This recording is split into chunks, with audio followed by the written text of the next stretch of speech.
Very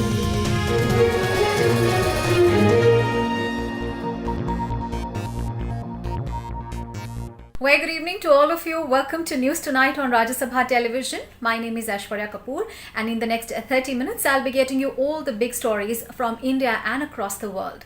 So let us start with the news bulletin.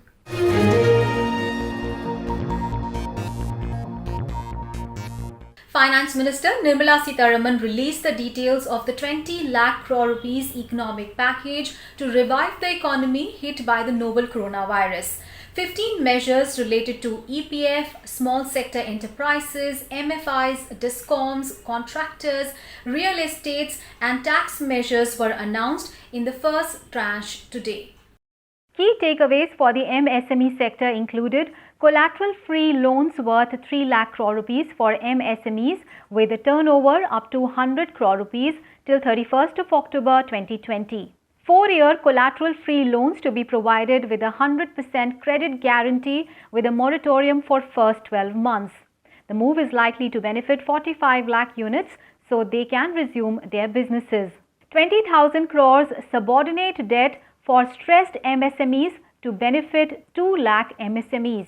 The Finance Minister also announced 50,000 crore rupees equity infusion through MSME Fund of Funds, which will provide support to the growth of potential MSMEs. In order to give a boost to Make in India initiative, the government disallowed global tenders in government procurement up to 200 crore rupees. Sitharaman added that the definition of the medium, small and micro enterprises has been changed so that they can grow in size and get benefits. A change in the definition of MSME so that they need not worry about growing in size.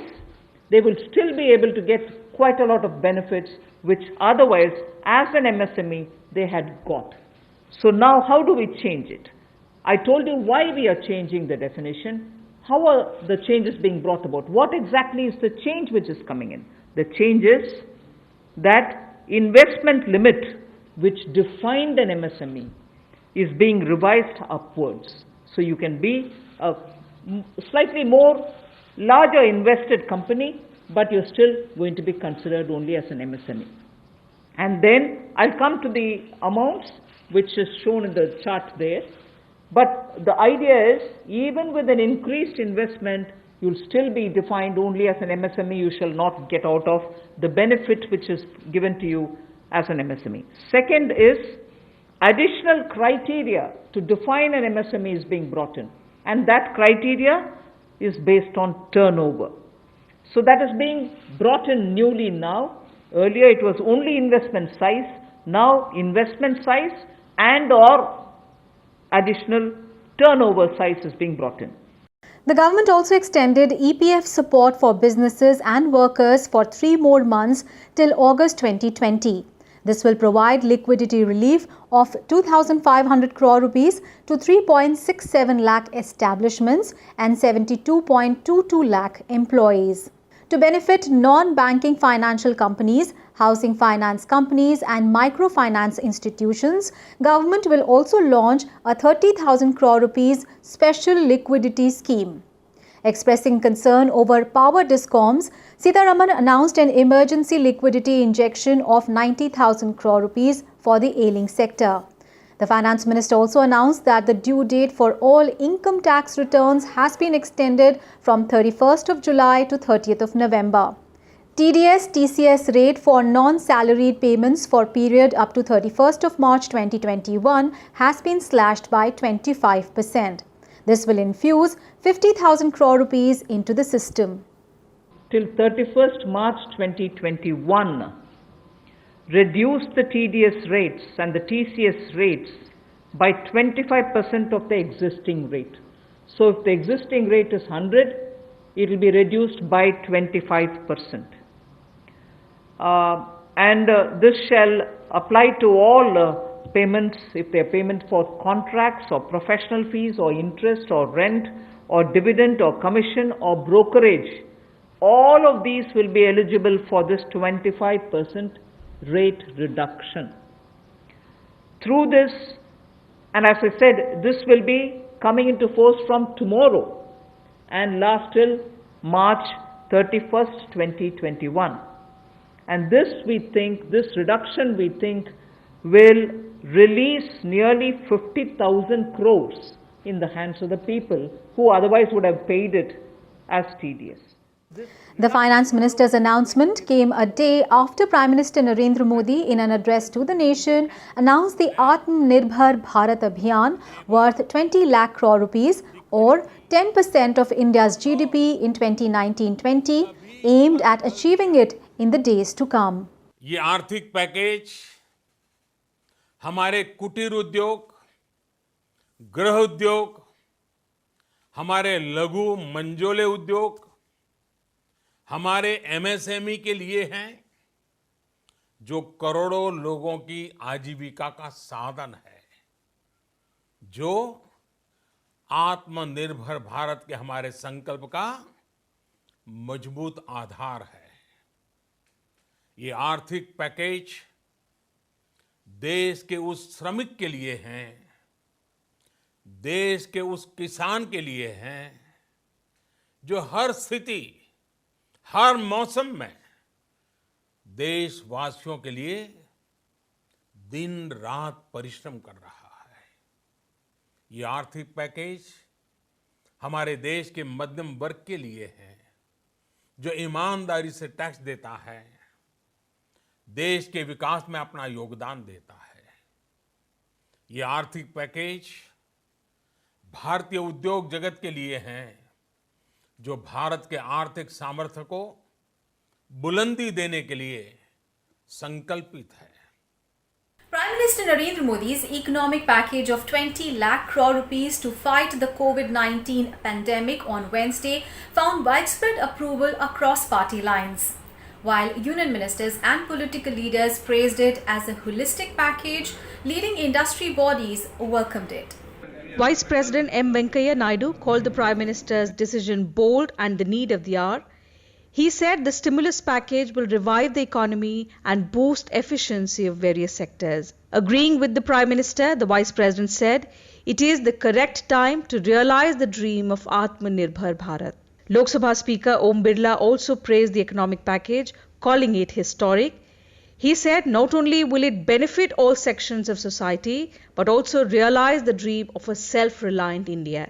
Om Birla said he was confident that the Prime Minister's mantra of Atmanirbhar Bharat will pave the way to make India a world leader once again. While Home Minister Amit Shah said the Modi government took decisions in the interest of the country, Finance Minister Nirmala Sitharaman said it was not just a financial package, but a reform stimulus, a mindset overhaul and the thrust in governance. INB Minister Prakash Javadekar welcomed the new mantra and hailed the economic package as one of the biggest that India has ever seen, while Defence Minister Rajnath Singh felt the package will create a new self-confidence in India in this hour of crisis. Health Minister Dr. Harshvardhan maintained that 20 lakh crore rupees package will give a new impetus to the Atmanirbhar Bharat campaign. While MSME Minister Nitin Gadkari said the historical package fulfills expectations and aspirations of the MSME, village and cottage industry sector. प्रधानमंत्री जी ने 10% of the GDP ये package दिया है। मैं हृदय से उनका बहुत बहुत अभिनंदन करता हूं, उनको शुभकामनाएं देता हूं और उन्होंने किया हुआ ये काम हिंदुस्तान की जनता इस संकट के समय अनेक सालों तक कभी भूल नहीं सकेगी, ये मेरा विश्वास है। BJP President JP Nadda said the Prime Minister has laid the foundation of India leading the world into the 21st century, and a self-reliant India is the mantra for driving this change. Assam Finance Minister Himanta Biswa Sarma remarked that the reassurance by the Prime Minister is a bold one in this moment of crisis. Madhya Pradesh Chief Minister Shivraj Singh Chauhan remarked that by announcing the economic package, the Prime Minister is showing the world that India is ready to face any crisis. Uttar Pradesh Chief Minister Yogi Adityanath congratulated the Prime Minister on behalf of the people of his state, while the Congress and the CPIM said the Prime Minister did not address the hardships of millions of migrants. Rajasthan Chief Minister Ashok Gehlot welcomed the package. Haryana Chief Minister Manohar Lal Khattar called it the world's most holistic COVID-19 relief package. वैश्विक संकट से जीवटता के साथ निर्णायक लड़ाई लड़ रहे समग्र राष्ट्र के विकास एवं देशवासियों के कल्याण के लिए प्रधानमंत्री जी इस संकल्पबद्ध कदम की जितनी भी सराहना की जाए वह कम है। आत्मनिर्भर भारत अभियान पैकेज के जरिए देश के विभिन्न वर्गों एवं आर्थिक व्यवस्था की कड़ियों को मजबूती दी जा सकेगी। इस आर्थिक पैकेज के माध्यम से भारत निश्चित रूप से आत्मनिर्भर बनेगा और यदि भारत आत्मनिर्भर बनता है तो विश्व शक्ति बनकर के उभरेगा। Industry bodies like CII, FICCI and ASSOCHAM among others have also praised the move, saying it will go a long way in making India self-reliant. FICCI President Dr. Sangeeta Reddy said the body will fully support the Prime Minister's dream of a self-dependent India. CII Director General Chandrajit Banerjee said 20 lakh crore rupees package really promises to place India back into the path of economic recovery. This was indeed a great announcement at the right time that highlights the need for India to deal with the aspects of the situation. The economic package of 20 lakh crores really promises to place India back into the path of economic recovery. On Tuesday, Prime Minister Modi announced financial incentives, adding to previously announced packages for a combined stimulus of 20 lakh crore rupees, roughly 10% of India's GDP, to revive the COVID-hit economy. Addressing the nation on Wednesday, Prime Minister Narendra Modi said that coronavirus is going to be part of people's lives for a long time. But lives simply cannot revolve around it. He said that lockdown 4.0 will be different and there will be new rules. The Prime Minister's comments came as the third phase of lockdown is scheduled to end on the 17th of May. India has been under a lockdown since 25th of March. सभी experts बताते हैं, scientist बताते हैं कि corona लंबे समय तक हमारे जीवन का हिस्सा बना रहेगा। लेकिन साथ ही हम ऐसा भी नहीं होने दे सकते कि हमारी जिंदगी सिर्फ और सिर्फ कोरोना के इर्द गिर्द ही सिमट कर रह जाए। हम मास्क पहनेंगे, 2 गज दूरी का पालन करेंगे, लेकिन अपने लक्ष्यों को दूर नहीं होने देंगे। इसलिए लॉकडाउन का चौथा चरण, लॉकडाउन 4, पूरी तरह नए रंग रूप वाला होगा, नए नियमों वाला होगा। राज्यों से हमें जो सुझाव मिल रहे हैं, उनके आधार पर लॉकडाउन 4 इससे जुड़ी जानकारी भी आपको 18 मई से पहले दी जाएगी। मुझे पूरा भरोसा है कि नियमों का पालन करते हुए हम कोरोना से लड़ेंगे भी और आगे भी बढ़ेंगे। And now let's take a look at the latest COVID-19 numbers from across the country. The number of people who have tested positive so far climbed to 74,281. The novel coronavirus has claimed 2,415 lives so far in the country. In the last 24 hours, 122 deaths and 3,525 new cases have been registered. Active COVID-19 cases in the country stood at 47,480, while 24,386 people have recovered. The recovery rate in India, measured by the number of patients who successfully fought the illness, stands at 32.82%. While the doubling time in the past 14 days was 11, it improved to 12.6 in the last 3 days. Of the total cases in the country, Maharashtra accounts for the highest number of cases, followed by Gujarat, Tamil Nadu and Delhi. In the last 24 hours, India has reported 1,472 new active cases of coronavirus and 122 deaths have been reported. Out of these 122 deaths, 53 have been reported from Maharashtra, 24 from Gujarat, 13 from Delhi, 8 from Tamil Nadu. 4 deaths each have been reported from Madhya Pradesh and Rajasthan, and 2 have been reported from Uttar Pradesh. Now let's take a look at the 5 worst affected states in the country.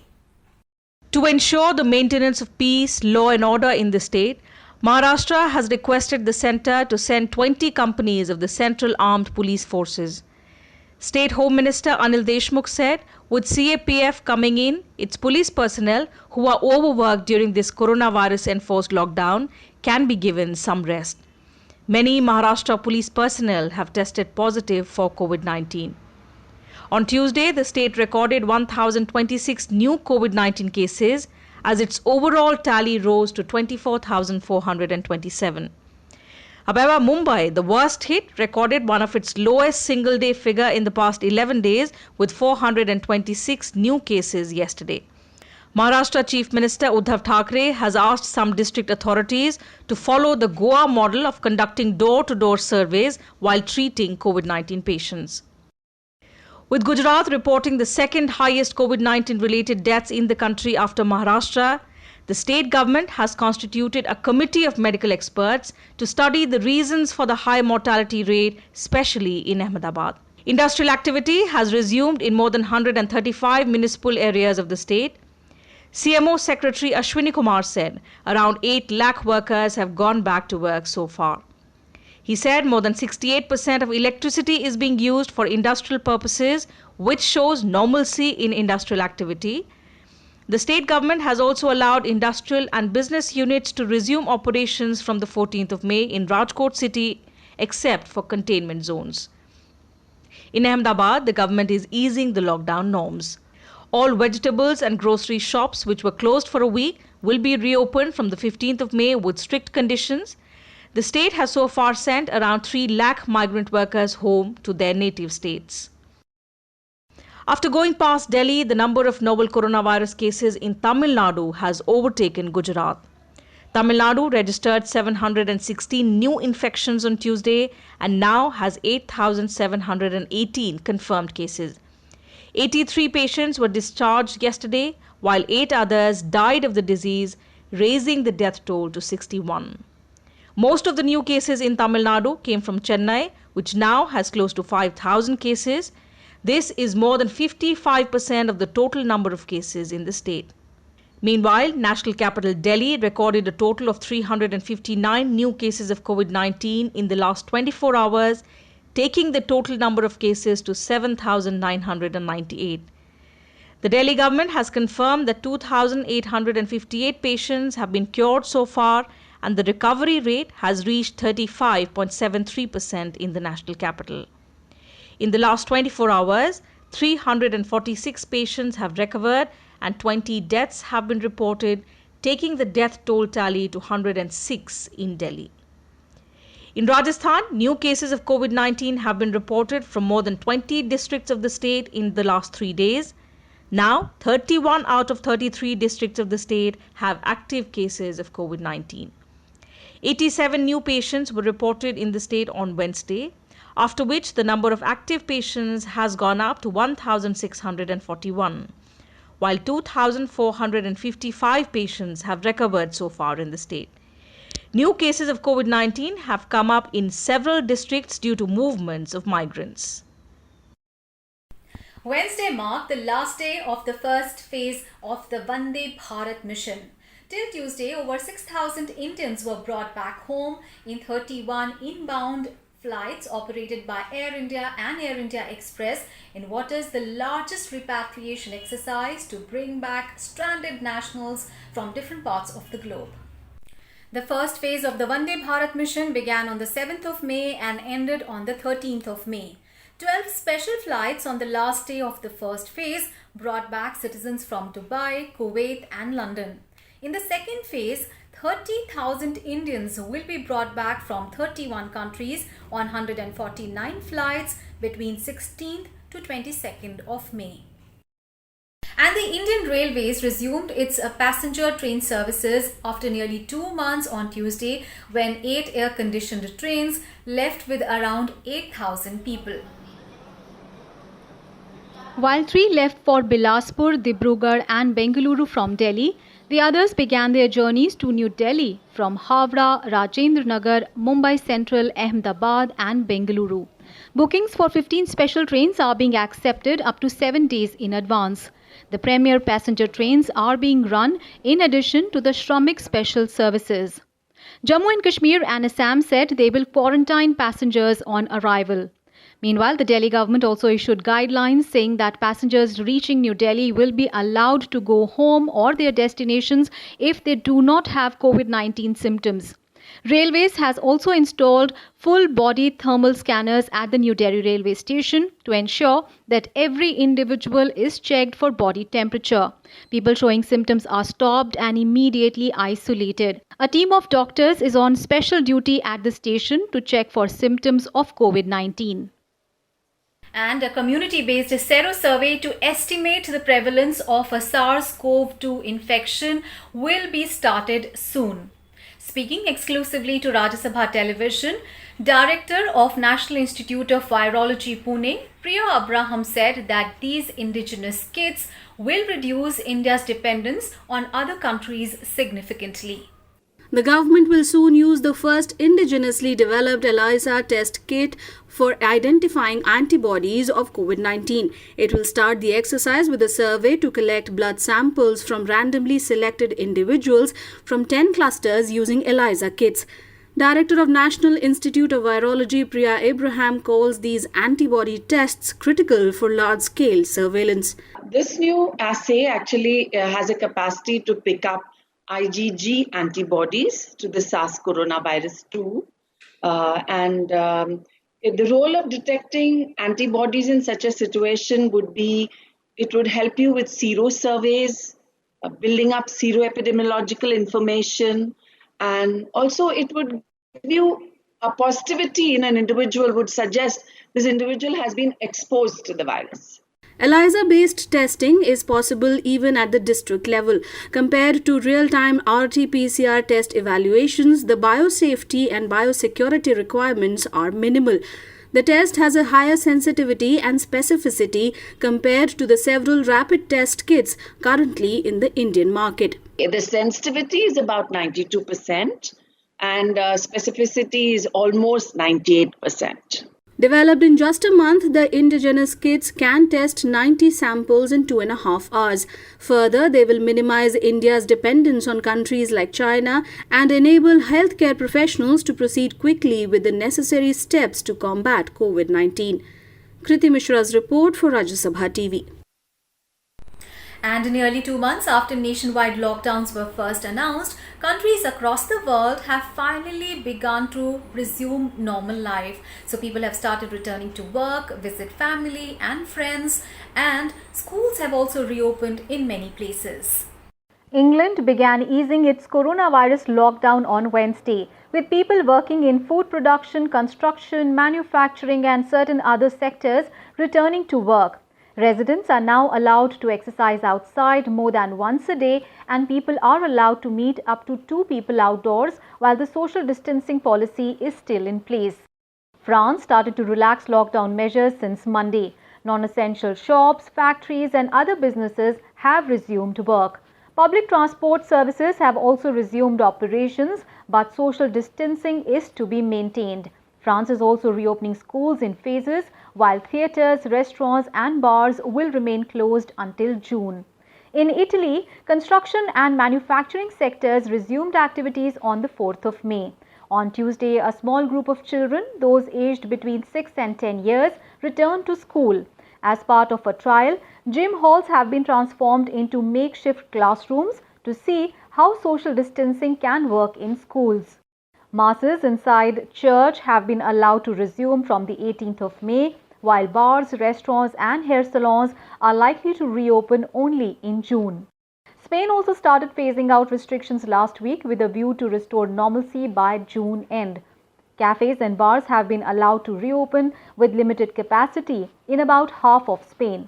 The government there has also ordered a 2-week quarantine for all travellers arriving from abroad starting the 15th of May. Other nations have also eased lockdowns. Germany, Denmark and Portugal have allowed non-essential shops and other facilities to function. Iran has announced reopening of schools from the 16th of May. In Russia, factory and construction workers have started returning to work from Tuesday following gradual ease of lockdown measures. Deaths due to the novel coronavirus disease is nearing 3 lakh worldwide. The number of confirmed COVID-19 cases, on the other hand, has crossed the 4.3 million mark globally. The United States tops the tally with more than 1.4 million cases and over 83,000 deaths. On the 68th anniversary of the first sitting of both Lok Sabha and the Rajya Sabha, Rajya Sabha Chairman M. Venkaiah Naidu and Lok Sabha Speaker Om Birla visited the chambers of the two houses and the Central Hall of Parliament. The two leaders exchanged views on the functioning of Parliament since then. Union Parliamentary Affairs Minister Prahlad Joshi and Ministers of State Arjun Ram Meghwal and V. Muralidharan were also present. Chairman M. Venkaiah Naidu and Lok Sabha Speaker Om Birla also paid tribute to the first Chairman of the Council of States, Dr. S. Radhakrishnan. Chairman Naidu and Speaker Birla also held a meeting at the Vice President's house. Secretary General of the Rajya Sabha, Deshdeepak Verma, and his counterpart from Lok Sabha, Snehlata Srivastav, were present on the occasion. The two leaders discussed the functioning of the two houses of the Parliament since their first sitting in 1952. And today is the 68th anniversary of the first sitting of the Rajya Sabha that took place on the 13th of May 1952. To mark the occasion, Vice President and Chairman M. Venkaiah Naidu has shared his insights about the functioning of the upper house. In an article titled "Do Numbers Matter in Rajya Sabha?" published in The Hindu, Naidu said that despite their divergent composition, the partnership between the Lok Sabha and the Rajya Sabha has been guided by cooperation. The article also referred to an analysis by the Rajya Sabha Secretariat that showed that out of 68 years, the government had a majority in the Rajya Sabha only for 29 years. However, this did not adversely impact the broader course of legislation. Since 1952, the Rajya Sabha held 5,472 sittings and passed as many as 3,857 bills till the budget session this year. Barring a few discordant notes during this long journey of legislation, there has been no case for terming Rajya Sabha as obstructionist. The Rajya Sabha chairman mentioned that even though the present government does not have the required numbers in the upper house, members of different parties rose to the occasion in passing landmark legislations like GST, Triple Talaq, IBC, etc. Expressing concern over the rising disruptions in the upper house, Naidu said the line between obstruction and disruption is very thin and we should guard against it. However, he said the Rajya Sabha is proving to be more and more a deliberative body with increasingly more time being spent on this function. And with that, we wrap up this edition of News Bulletin. We'll see you tomorrow at the same time with all the day's big stories. See you then. Bye-bye. Good night.